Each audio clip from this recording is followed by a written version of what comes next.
why, well, you just said with the last hot seater that this, in the deepest, deepest sense, is the leading edge. Why did Jerry leave now, and how is it perfect, perfect for his and our greater expansion and joy? Because there is very little separation between the physical part of the leading edge and the non-physical part of the leading edge. That's really the point that we're wanting to make with all of this. In other words, we are all so in this together that it makes little difference. And humans are really hung up on this death thing. In other words, most of you are so worried about death that you don't really live.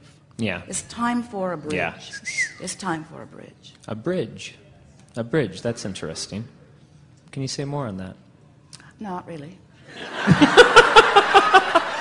Okay. Yeah. You brought it. Figure it out. We're really sort of tired of you leaving all the answers to us. Yeah, right. That's great. Well, in the sense that, and you've heard us say this many times, that whenever someone makes their transition into non-physical, there's always more asking, more interest in the interaction. And Esther has had wonderful interaction with that which is Abraham, but she's been wondering, and many of you have too, in other words, what is it like to reemerge into non-physical? Yeah. What's it really like? And so over the weeks and months and years, there will be much more definition of that coming, just because there's much more question about that coming. But the most important thing is that none of you have come forth to be in these physical bodies forever. Yeah. You've come to let life inspire you, and sometimes you reach the place where the non-physical clarity is the greater inspiration. In other words, when your questions have been answered, when your life experience is full, because you never stop reaching for that which is more, you see. It's on that then, the non-physical, the words you just used? This is the thing that we want you to hear, and this speaks it more than anything ever, because you all know the intensity of the desire of the one that you know as Jerry. So when you accept that inquisitiveness is not gone because he's reemerged into non-physical, that interest in life is not waning but actually inflamed. In other words, it's that sort of bridge. It's to help you to because as much as we stand here as exactly the same representation of non-physical energy, you still think we're dead. Yeah, I hear you. And you still think we're different than that which you are. Right. Humans have a hard time accepting that when source is flowing, that it flows through the physical extensions of all that you are. Right. And that there is not a separation. And so it will be a personal discovery for Esther, certainly has already become one for Jerry, and for any who are wanting to take the trail along. Esther was sitting and editing the Twice Monthly, sitting at the kitchen counter in San Antonio. And her sister was there, and Becky said, "Look behind you," and there was a bird, a big bird, not a hummingbird, a big bird, acting like a hummingbird, hovering right outside the window, looking right over Esther's shoulder, hovering. Birds don't do that. It is aerodynamically incorrect. It is incorrect. You don't get in a little corner as a bird and just hover. Ordinarily, unless you have been inspired by non-physical consciousness to take a peek at something you're interested in seeing. You see? So there are all kinds of those experiences that will help all of you to realize that there is no separation between what you call non-physical and what you call physical. Nice. And in this process, perhaps there will be a little diminishment of the dread factor. Yeah, wonderful. The dread factor of something that is non-existent. You might as well get over it. Do you know anyone who will not die? Right. You don't. You don't know anyone. 100% of you stand in resistance to something that is absolutely inevitable. It's time to get over the death. Woo! Yeah. It's time to get over it. It's time to get over it. It's time to feel the fullness of who you are. Fantastic. Fantastic. Well, this wasn't one of the questions, but it was something that was in the back of my head. And since we're in a unique environment here, and since there is no separation, you've done such a fantastic job at times with certain people, certain environments, to hear from that other side. I have been wondering, now or going forward, could we hear from Jerry? You'll hear a lot from Jerry. You'll hear a lot from him. When we looked around the room and said, "You look good," that was Jerry. Oh, nice. Fantastic. Because we've never thought you looked particularly good. Yeah, that was... That's fantastic. Yeah. That was a new line. I was surprised at that. That was fantastic. I'm like, okay.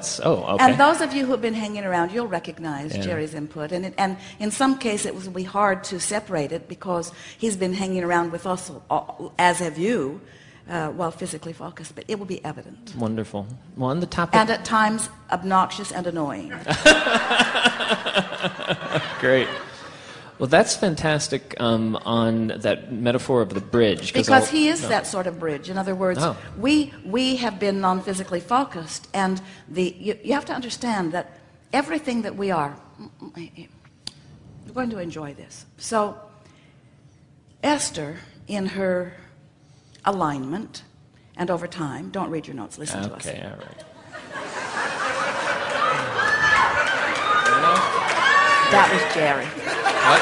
That was Jerry.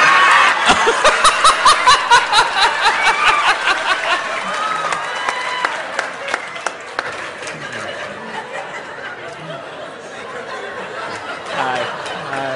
He wants to say.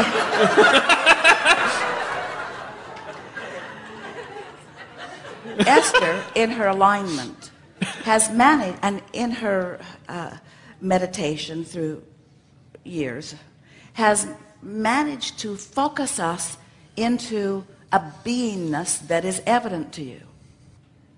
Well, the same thing happens when you are born into your physical body. You focus consciousness into a beingness, and we want you to feel that. It's focusing consciousness into a beingness. Now, it's easy for you to acknowledge that because, as we were saying earlier, there you sit in those clumps. Irreverent, aren't we? There you are in those clumps, those individual personalities. But when you interact with each other, your attention, your expectation, in the attitude of causation that we were talking about earlier, where there is a collaboration or a collective coming together, you literally focus personalities from those people that you interact with. You see it in children. They behave differently with that person than that person. So there is a focusing of consciousness. Now, most humans don't want to even consider that. You want to give complete causation to the kid who spilled the milk, or complete causation to whatever the personality is in that person. You shouldn't act like that. When we would like to say there is a group dynamic going on here that is causing that behavior to be focused or summoned or exuded or extracted or attracted. In other words, that's going on all the time. And so now there's this non-physical consciousness, this non-physical collective consciousness, this infinite intelligence,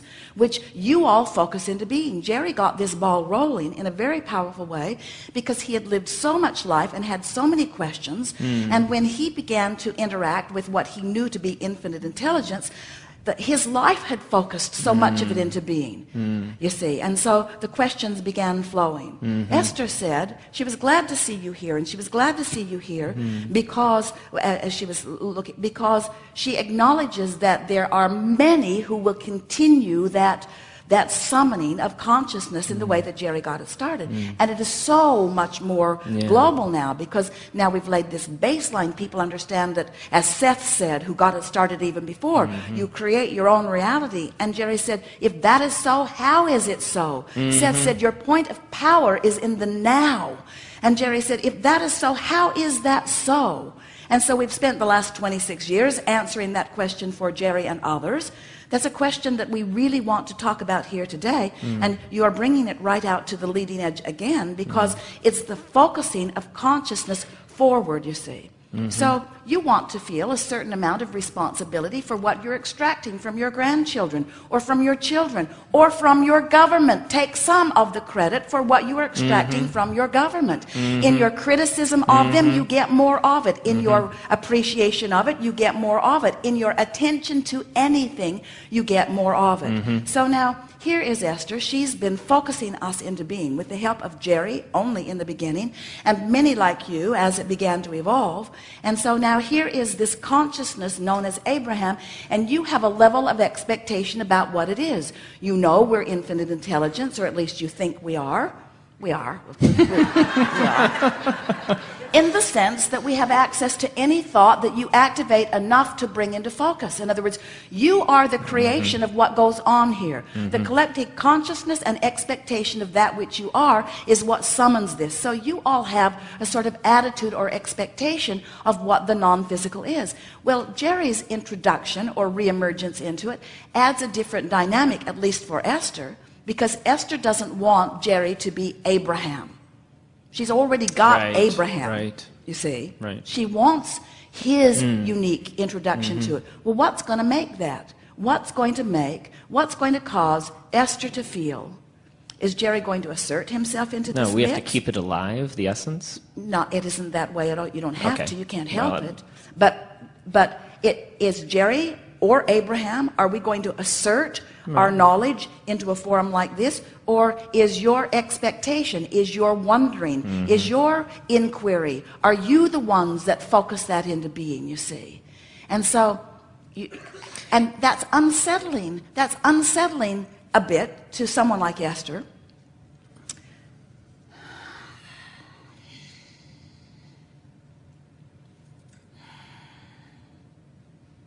Waiting for the unsettling to leave.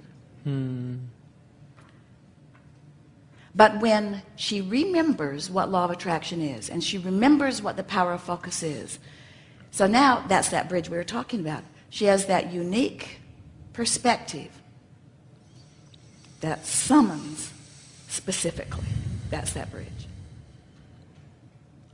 And we're part of that summoning, and how? Yeah. Well, we would suggest that you just get on with what you're getting on with. In other words, be who you are. Let your life experience, in other words, there is no obligation ever. No obligation. First of all, you can't separate physical from non-physical. And there's too much of an integration. There will never be, it is not possible to ever separate that. But what's unsettling about what just transpired there? If she knows, we know, and we're in essence, it seems like creating a practice vibration. It's what we were talking about at the very first question. Practice vibration. It is normal. There's no separation. There is no separation, but humans have practiced the feeling of it. And so certain things trigger the feeling of separation, and when the feeling of separation is there, then the separation is experienced. It really is simple as that. So actually communicating even to Esther, his partner, and so forth, is actually a totally appropriate thing, even though it may be unsettling. It's still to continue that drawing and that recollecting. And what are you meaning by the summoning, and it's unsettling to hear about Jerry? I didn't understand what that meant. Only unsettling for Esther at some times, in other words, because of the feeling of loss. Okay, got it. All right. Well, speaking of... Which is bogus. Yeah, totally.